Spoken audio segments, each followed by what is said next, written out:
Good afternoon, Hamblen County School family. The following is a summary of the protocols we will put in place to reopen school. I fully understand that many will take objection to this plan, and there may be some legitimacy to their arguments. There are no clear answers to the issues we currently face. There are no definite right or wrong answers. There are few precedents to follow because this is new territory for all of us.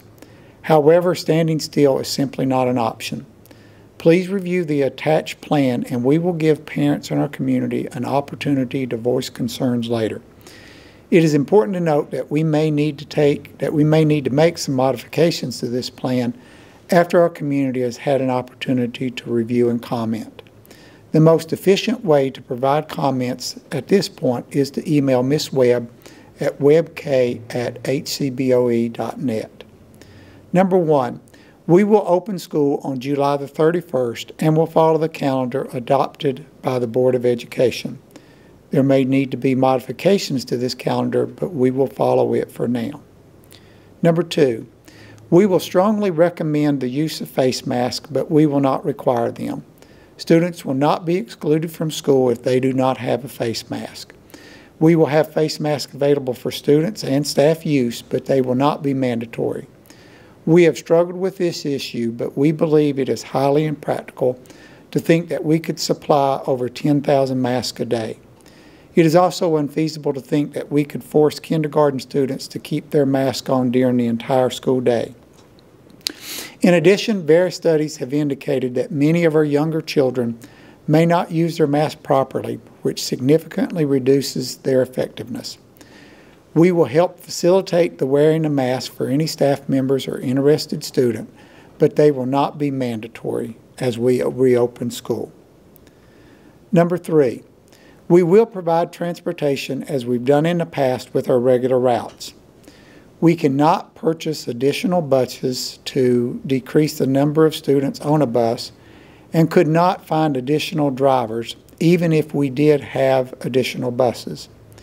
It would be extremely difficult, both financially and time-wise, to run multiple routes to lower the number of children on a bus at one time. We do think that parents will drive their children to school, and this will help reduce the number of students on a bus. Many parents will take this option. We will disinfect the buses on a daily basis and have purchased the new spraying machines to help with this process. We will also work with students to isolate as much as possible while on the bus. We will help them understand the importance of keeping their hands to themselves, not sharing personal items, coughing and sneezing into their elbows, using hand sanitizer when possible, and we will spread children out as much as possible. We will also assign seats to keep children seated with the same students to help reduce cross-infection. When possible, we will require siblings to sit together to help reduce the possibility of infection. We certainly want to be open and honest with parents throughout this process. Some of our buses will have low numbers of students, which allows greater social distancing between each child, but some will be more crowded, and appropriate social distancing will be an extreme challenge for us. We will do everything that we can, but we will have some challenges with transportation. Number 4, we will be in a constant state of cleaning and disinfecting. This will be the primary responsibility of the custodians, but everyone must do their part to help. Students, staff, and administration will all have a part in ensuring that the building is kept as clean and disinfected as possible. All contact points such as door handles, water faucets, light switches, etc. will be cleaned often, and we will do those deep cleanings frequently. Part of the daily routine will involve everyone helping to clean and disinfect all parts of the school. Number 5, we have conducted a grab-and-go breakfast for many years.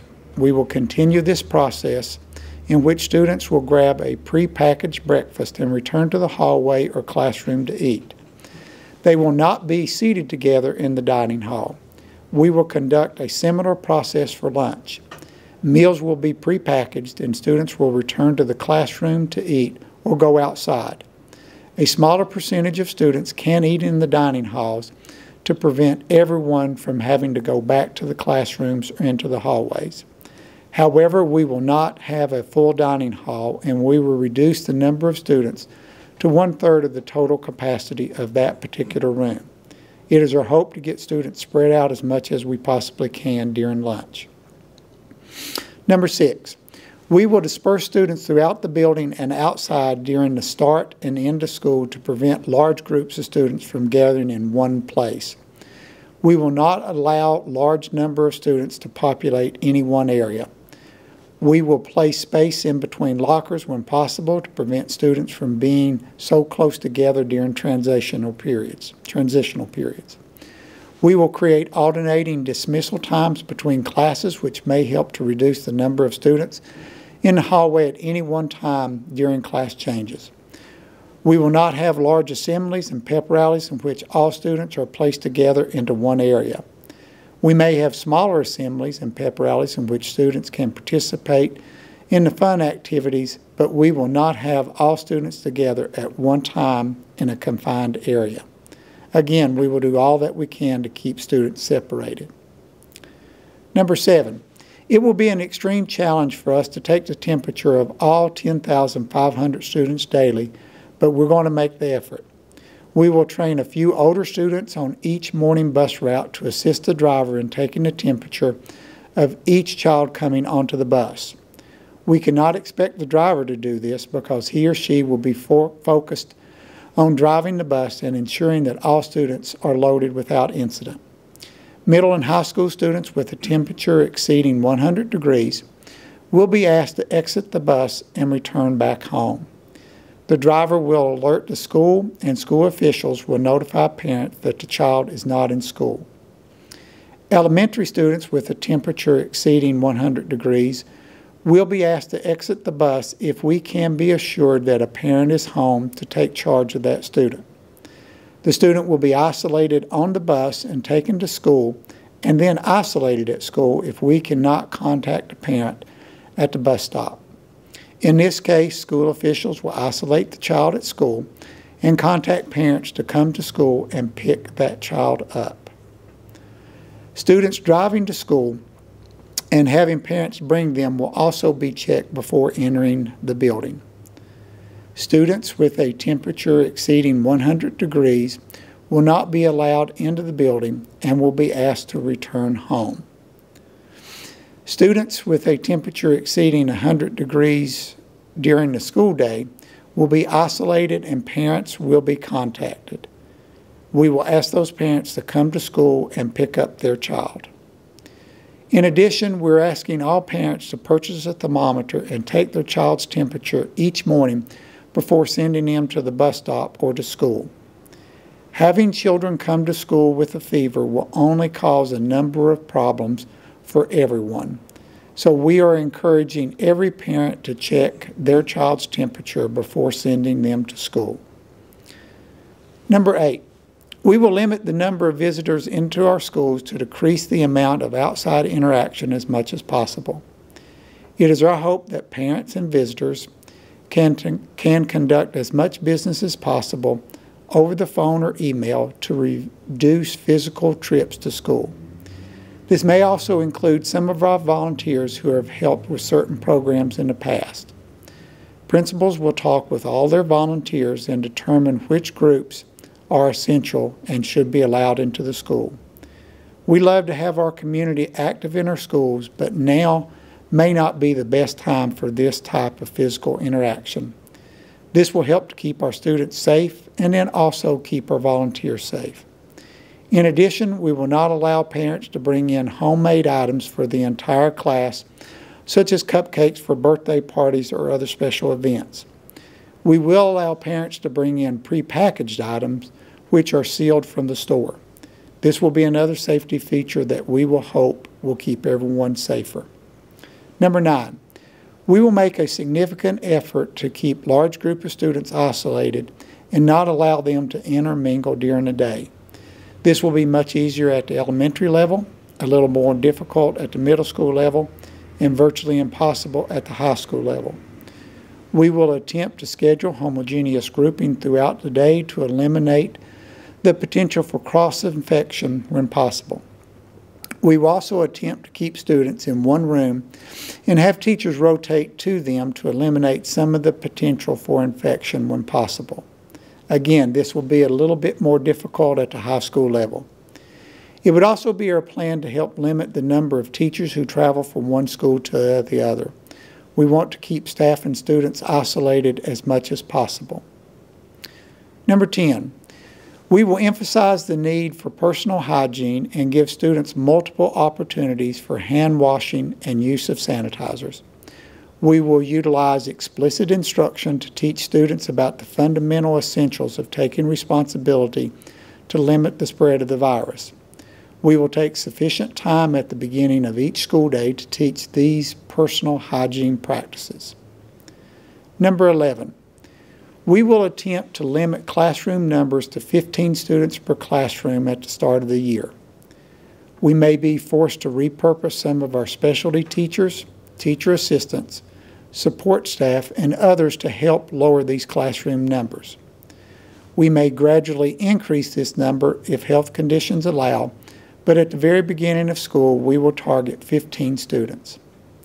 It is important to note that some of our classrooms with larger areas, such as gyms and some of our career and technical programs, may be able to accommodate more students. It is important to note that some classrooms may exceed this number. However, 15 will be our target population that we will begin with. Number 12. This is going to be another highly complicated issue which will be more difficult to quantify. Based on feedback, it is our belief that the vast majority of parents want us to remain open. Those with health conditions can participate in our online options, but most parents are working, and they need us to remain open if possible. It is important to emphasize that we will use a variety of data points to make a school closure decision. No single number or factor will trigger the closure of school unless the governor recommends that schools be closed. It is also important to note that we are changing our closure policy this year. During this school year, we will have the option of closing an individual classroom, closing a grade level, closing a school, or closing the entire district. We will use the following criteria to make decisions on closure. First of all, we would consider closing a classroom if one student or a staff member tests positive for the virus in that classroom. Depending on the level of contact in that classroom, we would send everyone home for 10 school days. Staff and students can return after those 10 days. Secondly, we would consider closing an entire grade level if more than 3 different classes have a student who tests positive for the virus. This means that we would need to have a student in Class A test positive, another student in Class 2 test positive, and at least one more student in Class 3 test positive before we would close a grade level. This number would be lower in schools with fewer classrooms per grade level. Depending on the level of contact in that classroom, we would send everyone home again for 10 school days. Staff and students would return after that 10-day period. We would use some judgment in this situation because some grade levels may be totally isolated and uninfected, but we will use this as a general rule. Third, we would consider closing an entire school if multiple students in different grade levels or subjects test positive. This number or percentage could be very different depending on the size or configuration of the school. It would be extremely difficult to quantify this number at this point. We will look at the number of positive cases, the number of students not attending school, the number of staff members absent, etc. There would be no need to keep a school open if we could not continue the instructional process because so many individuals were out. However, we may keep school open if staff and student rates remain high. Depending on the level of contact in that classroom, we would close that school for at least 10 school days. Staff and students could return after those 10 days.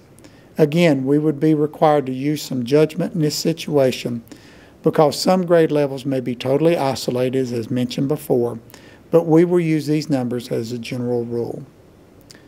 Lastly, we would consider closing the entire district if multiple schools had to be closed. Again, it would be difficult to quantify this specific number because, again, it would involve a large number of data points. It may not make sense for us to close a school having no positive cases, even if other schools have multiple cases, because often we have seen isolated pockets of infection with the flu. We will continue to monitor data and make a decision based on current medical information. We would consider closing the entire district if more than 50% of our schools were closed due to the virus. Depending on the level of potential severity, we would close the district for at least 10 school days. Staff and students could return after those 10 days.